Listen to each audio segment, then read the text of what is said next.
Dating Congressman Edgar Erice dinisqualify ng COMELEC 2nd Division sa pagtakbo sa eleksyon 2025.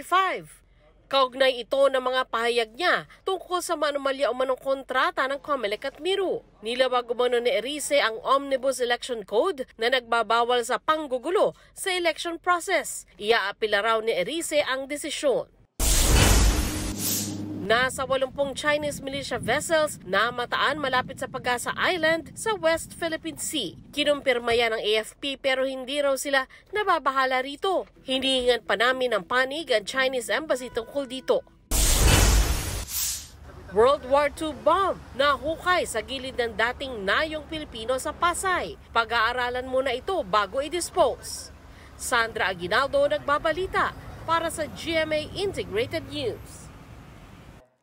Huwag magpahuli sa mga balitang dapat niyong malaman. Mag-subscribe na sa GMA Integrated News sa YouTube.